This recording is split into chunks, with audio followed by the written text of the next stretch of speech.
What up with it, YouTube world? You're in the house with your boy Cheacca. We about to get right into this video. The fake world of broke rappers' lifestyles. Let's get it. I don't want to be a regular rapper. You know why? Because these regular rappers be broke. This is cap. The industry is cap. It's not real, bro. It's all perception and perspective and everything. 50-50, we gonna have to have. Oh, you get a 360? I don't know. Real quick, right there, red flag. You don't know whether you're in the 360. That means you don't know how your money getting paid out? Dummy. No, don't tell me you don't know. It's amazing how rapper contracts have been the center of ambiguity and confusion for 30 years. How do rappers still not know what's going on with their business? We see it every day. As soon as they get the deal, the first thing they do is get the rapper starter kit. Why is rap the only art form that idolizes being a customer? Look how many tags, 20 tags already. Great customer.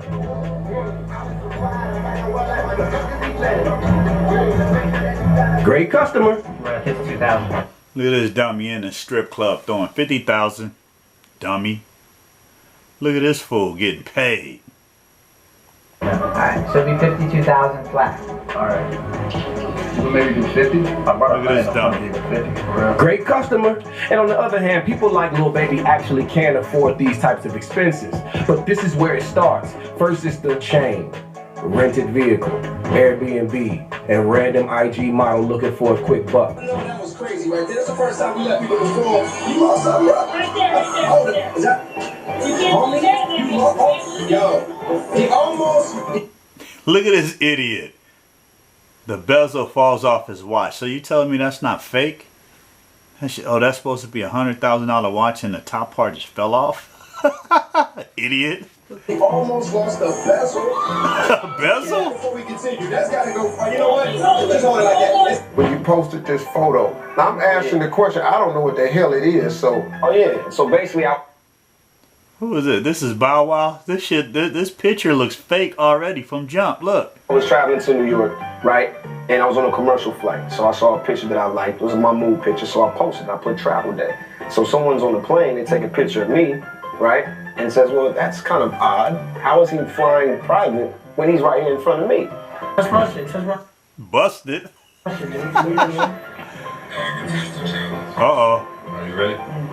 You already know this fool here. Look at his hair. He's a clown. His hair is fake. You fake. I know your jewelry fake. I know half of it fake. You fake. I heard you're not getting on the stone. Oh, okay. I'm getting on the stone, bro. Look at the music. But Jay-Z summed it up with this line. But apparently nobody heard him. But wait a minute, we're getting ahead of ourselves. The truth is, most of this is not even these rappers' fault. These dudes are really just doing what they've seen their idols do. But their idols eventually outgrow the nonsense and back away from it. Look at Jay's 444 album. You want to know what's more important than throwing away? Now, even how he meant this, when I remember this album, this is a dope video, but even how he meant this, man, come on, that's coonery. That's foolery. Pay money at a strip club. Credit. And he was the main dude pushing the idea of jewelry, fast cars, and spending big dough.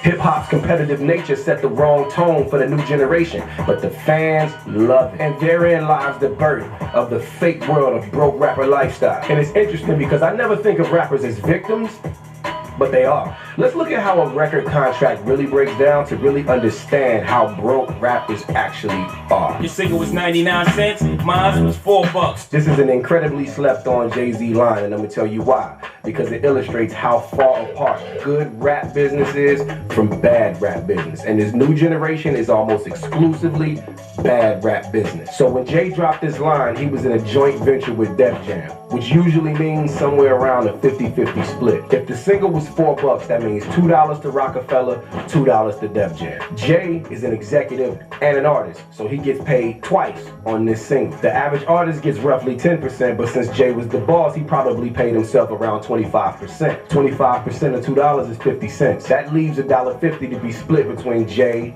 He said 25% of $2. Okay, yeah, 50 cents. Okay. Dame, and Biggs, 50 cents each. So let's assume Jay was getting $1 to his bottom line per single sold. So let's put up the scoreboard. Jay, $1 per single. Now let's look at the new generation. Remember, the new generation is only 99 cents, and the average new artist deal would be about 10%, which would leave them with... You see that already? The whole new download is 99 cents. You went from... So Jay-Z is getting $1 to himself. Watch the math on this. About 10 cents per record sold. So with about 1 million records sold, Jay would have made about $1 million, while the average artist would have made about 100,000. But let's not forget, that average artist took an advance, and that advance was probably $250,000. And this... There we go. You see that $250,000 in the red from the start.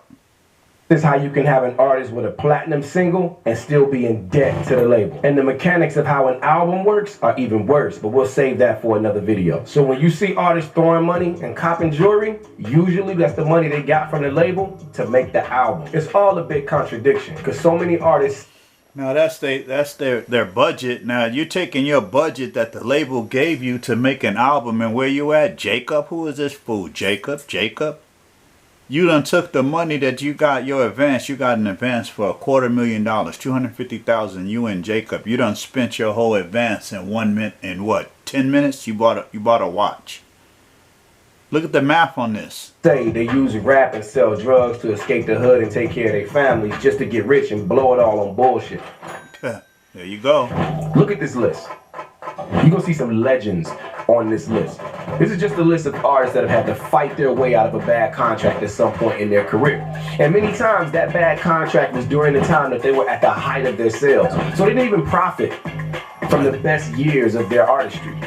Did not profit. A lot of times they've had to find other ways creatively to make money post the height of their success. So then I think about like a new artist who signs a deal, gets an advance, doesn't manage it right, is in a bad contract, then they get on the internet and flex, and now they have an image to uphold. So the next thing you know, they robbing the next man to try to keep the image up to hopefully sell records to get the money that they already got that they should have managed better. You get what I'm saying? I think a lot of mistakes that get made is what you just said, right? You got an advance from a major, and maybe you didn't spend it in the smartest way. Man, I went splurging. And a lot of people don't realize, like, you know, you get that advance and your music has to make that much money back times whatever your terms are. Otherwise the conversations get dry. And well, also otherwise you're not. Then that's when the label puts you on the back burner. Then you in real trouble because you already in debt $250,000 to the label. Now you're on the back burner and you're on the shelf. You're not gonna see any money off your music. Right. You know what I mean? Like, that's your big nut, and you got to kind of make that shit stretch. You know what I'm saying? For, you know, young independent artists watching this, what would be some advice you'd give them as far as, you know, taking the advance? Or, I mean, I would say, like, with the advance, invest it, like, straight back in yourself. Pay some bills, but invest it straight back into the business. Because at the end of the day, if the music not going and you ain't got nothing cracking in the people's face and marketing and going, like, what that advance mean? Like, you got a chain and some money and some, you know. So why are rappers so pressed for clout? What is it that makes these artists feel like they have to sacrifice their financial well-being and the future of their careers just to look good today? Now you already know that's fake. Look at this clown, 6'9". That's fake. I mean, the pressure from this type of situation is unbearable. Remember when Lil Wayne was having seizures on flights because he was ODing on drugs? Why do you think these dudes are over-medicating themselves in these situations? Yeah. It's the pressure from the... Now you already know. Look at this fool. Talking about that's $1 million cash. Plus he had $1 million in his Bugatti. Turn around. This money was fake. And what kind of fool gonna be sitting there with $1 million in the trunk of his Bugatti?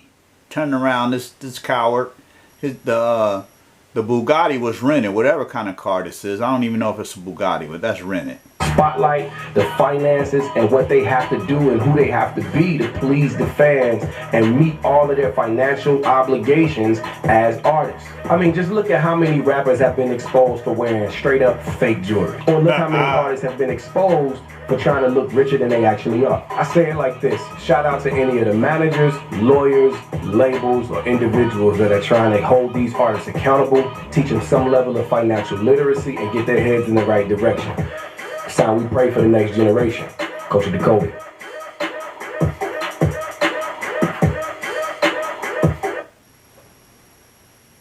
I don't want to be a regular rap. And there you have it, YouTube. Shout out to DDG Rapper, YouTuber, man. That was a cool little video. Please like and subscribe. We're going to have a bunch more of these videos coming out real soon. All right, peace out from your boy Cheacca. I'm out of here.